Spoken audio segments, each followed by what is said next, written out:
बिस्मिल्लाहिर्रहमानिर्रहीम। की हाल चाल ने सारे दा ठीक हो? तबीयत से ठीक है। अज तुहानू मज़ेदार ते नवी डिश बना के दिखाइंदे पाए हैं। अज तुहानू बना के दसो दाल चने का हलवा, वो भी बहुत मज़ेदार ते लजीज। जिन्ना चैनल नू लाइक नहीं किया वो जल्दी ना लाइक कर दियो, ताकि असी इहो जे तुहानू नवी तो नवी वीडियो देंदे रहो। दो दिन दे विच पैंदे मैं तकरीबन 1 किलो साडे कोल दुध है। बिस्मिल्लाहिर्रहमानिर्रहीम। खालिस गां का दुध पैंदे पे हैं। आ वेखो, मझ का ला लो या गां का ला लो, इको गल है ना। आ दुध असां इहदे विच पा दिता है ते किड्डा खूबसूरत इहदी शिकल नज़र आंदी पई है। ते दुध नूं पकावा चंगा जिहा ला के ते उस तो पहले असीं एक होर चीज़ इहदे पा लो। मुड़ तुसीं आखो दस्सिया कोई नहीं।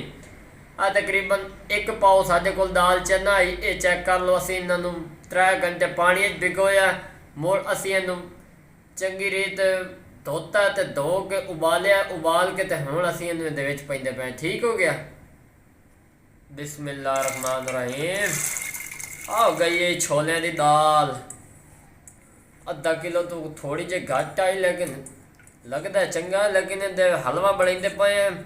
अजकल सर्दियां तुहानू पता, जोड़ां दे दर्द, लत्तां दे दर्द, होर हलवे कोई खावे ना खावे, दाल चने दे ते हर कोई खासी।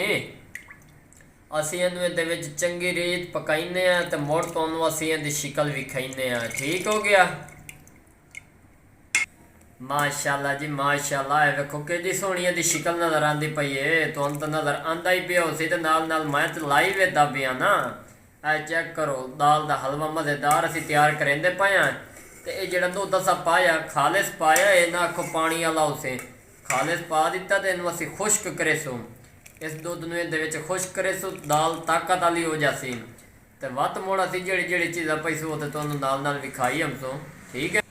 माशाअल्लाह जी। आ वेखो किहड़ी सोहनी इहदी शिकल नज़र आंदी पई है, जिवें मक्खण उत्ते बन गई होवे। दुध दा साडा किलो आई ते किलो दे विचों पाइया बच गया। वो तुहाडे सामने दी नज़र आंदा पिया सी। इहनूं होर असीं गालांगे चंगी रीत, ताकि 2 दिन का जिहड़ा असीं खुश्क करांगे। तुहानू नाल नाल विखाइंदे पए, ताकि तुहानू मज़ा आवे ते पता चले कि भाई वाकई दाल का हलवा ही बन सकता है। माशाअल्लाह सुभान अल्लाह जी। आ वेखो बहुत सोहनी इहदी शिकल नज़र आंदी पई है। दुध काफ़ी हद तक खुश्क भी हो चुका, थोड़ा जिहा रह गया। हुण असीं इहदे विच पैंदे पए चीनी 1 पाइया। बिस्मिल्लाहिर्रहमानिर्रहीम। चीनी इहदे विच पा दित्ती है। हुण चीनी अपना काम विखाई सी ते दुध जिहड़ा वो भी अच्छी तरह इहदे विच मैल्ट हो जासी चीनी दे विच। ठीक है ना।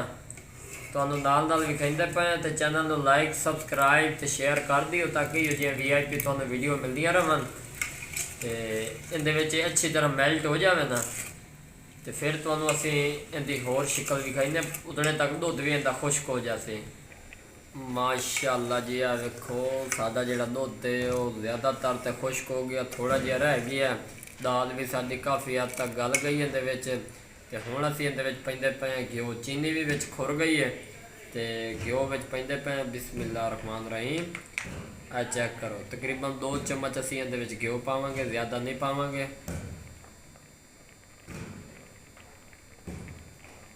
असीं घी इहदे विच पा दिता देसी। तुसीं चाहो तो जिहड़ा मर्जी इहदे च घी यूज़ कर सकते हो। आ चेक करो, हुण जिहड़ा असल रंग है वो घी अपना विखाई से।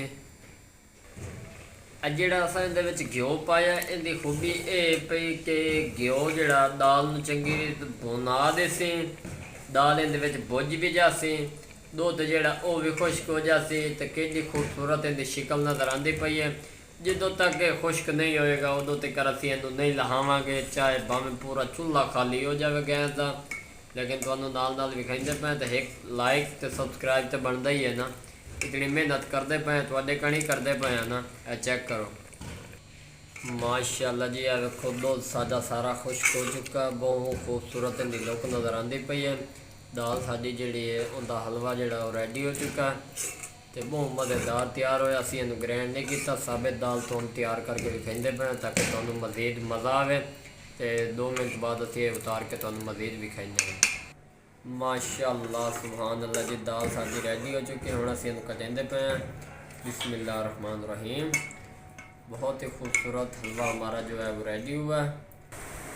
माशाअल्लाह जी है वेखो बहुत मज़ेदार साड़ी जी दाल का हलवा वो रेडी हो चुका है। तुहानू शिकल इहदी नज़र आती पई उसे हुण असीं इहदे उत्ते ऐड करेंगे हैं कोई ड्राई फ्रूट किशमिश उत्ते पैंदे पे नाल गरी पैंदे पे ताकि मज़ीद इहदी लुक सोहनी बन जाए। बादाम भी विच पा देंगे हैं तो चैनल को लाइक शेयर ज़रूर कर दिया ताकि जो नवीं वीडियो तुहाडे तक पहुँचदियाँ रहन। चेक करो बिल्कुल आसान तरीका कोई मुश्किल नहीं है। देखो तुसी और चाहो तो जी शंबर दे विच पा सकते हो। हुणे बिल्कुल रेडी हो चुका तुसी चाहो तो फ्रीज कर सकते हो। बहुत ही खूबसूरत इनकी शानदार लुक नज़र आती पई है। तो दुआवां याद रखा। तब तक के लिए इजाज़त चाहते हैं। अल्लाह हाफिज़।